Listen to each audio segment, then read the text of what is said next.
A group of 7 dwarven explorers were sent by the king to stake a claim in the vast frozen wastelands on the northmost point of the known world.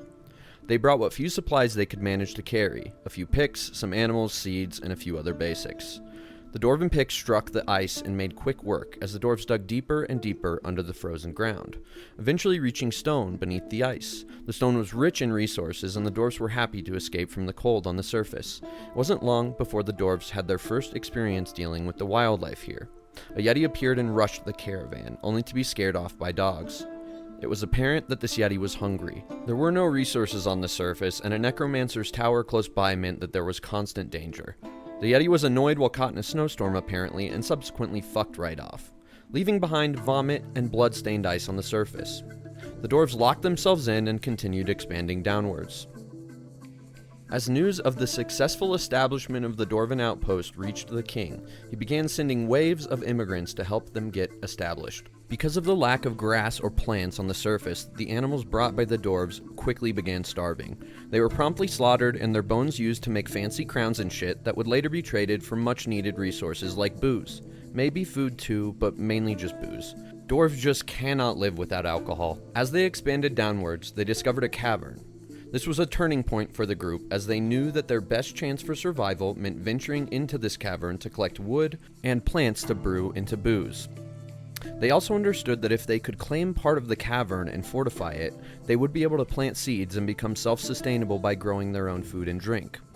The caverns are a dangerous place, so they built a defensive wall and a doorway to keep any threats from the caverns at bay. The immigrants came and more picks were crafted. They were promptly put to work in the mines, chipping away at stone and stockpiling logs. They used all of the resources at their disposal to build a tavern. They carved all kinds of furniture out of stone and wood. Word of the outpost had spread. Elves, humans, and goblins came from all over the land to visit. The fortress had a mystical appeal to these other races, so they often asked for permanent residency. They were warriors, entertainers, and scholars, so the dwarves happily accepted, a decision they would gravely regret later on.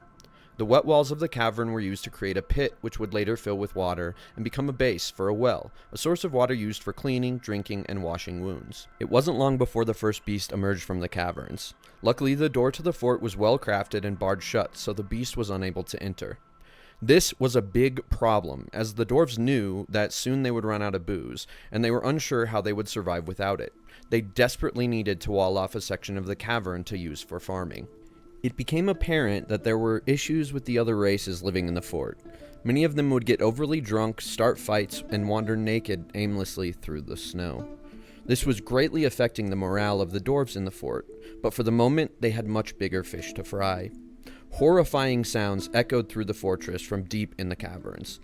Everyone was aware that there was a massive 300-year-old fire-breathing beast separated from the fortress by just a 6-inch thick stone door. Meanwhile, on the surface, an army of the dead sent by the necromancer laid siege to the fortress. The dwarves had no choice but to drive them off using nothing but their picks as weapons. This was a wake-up call, and it was decided that a hospital and a barracks would be built immediately. They proceeded to build the hospital just above the cavern, using the pit of water as a source for their well. They also built temporary barracks and formed a militia. The militia began training immediately. The dwarves realized very quickly that their best hope for survival would require a strong military, willing to fight and die for the residents of the fortress. Unfortunately, this made many of the dwarven warriors incredibly unhappy.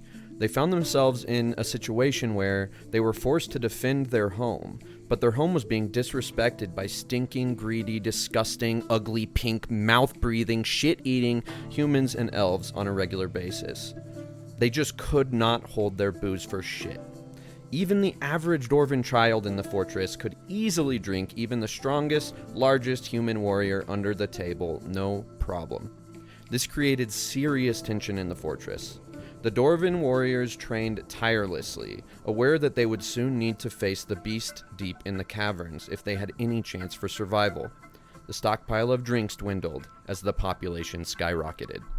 The militia was constantly busy. They fought off waves of elven and goblin attackers, while the humans and elves in the fortress drank, sang, puked, and fucked themselves silly throughout the grand halls, taverns, and temples.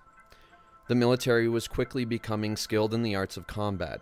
They had plenty of opportunity to practice hacking away at flesh as countless attacks and skirmishes unfolded on the surface. The goal was always to go deeper, though. Every dwarf worth their silver knows the deeper is better. In the cavern, something was stirring. Another beast emerged and was quickly cut down, but it took a particularly observant dwarf to realize what the fuck had actually happened.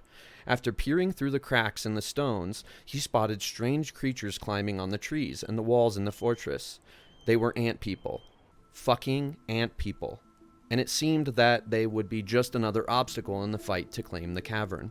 Everything began to make more sense, as the dwarves realized that the horrible sounds they had been hearing in the caverns were the sounds of a battle raging between the first beast that they had encountered and an army of fucking ant people, armed with blowguns and other crazy ant stuff. It was decided that the dwarves would use this as an opportunity. The military assembled in the hospital just above the cavern entrance, and they prepared for a fight. They knew that the beast was hurt and tired, and the fucking ant people had already suffered massive casualties due to the beast's never-ending stream of hot fire spewed from deep in its guts. The warriors prepared themselves as the door was unlocked, and they knew that there was no turning back. Whatever came through that door would either die by their hands or they would perish to its fire, and the fort would burn with everyone in it. These are the moments that make dwarves feel the most alive. The beast entered the stair chamber and was immediately hit by a hail of arrows, spears, swords, and other stuff. It was over before it had even begun. The dwarves had never felt so alive. Euphoric from inebriation and drunk with bloodlust, the dwarves charged into the cavern, slaying every last Ant-Man alive. After the beast fell and the ants had been dispatched, it was time for the civilians to pick up some slack. The soldiers rested as farm plots were built, and the cavern was sealed by stone walls. Ah, victory. Almost completely out of booze, hungry, tired, and afraid, the population of the fortress quickly established themselves in the caverns, in a last-ditch attempt to grow enough mushrooms to brew into booze to keep them alive, at least until another caravan arrived with goods to trade. This is when shit really hit the fan. Depression, anxiety, and madness swept through the fort. The constant awareness of the dangers above and below them caused many to become thoroughly addicted to booze. For the dwarves, this was only natural, but the humans made everyone embarrassed by the stupid shit that they did while under the influence of alcohol. Soon the fortress fell into darkness. Dead bodies, discarded clothing, and human excrement littered the tavern floor. Elves and humans stumbled drunkenly through the fortress. They were consuming far too much, and their contributions were non-existent. This is when a very difficult and dark decision was made.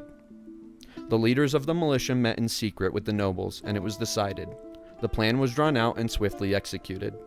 The militia slowly made their way down the frozen temple steps towards the tavern.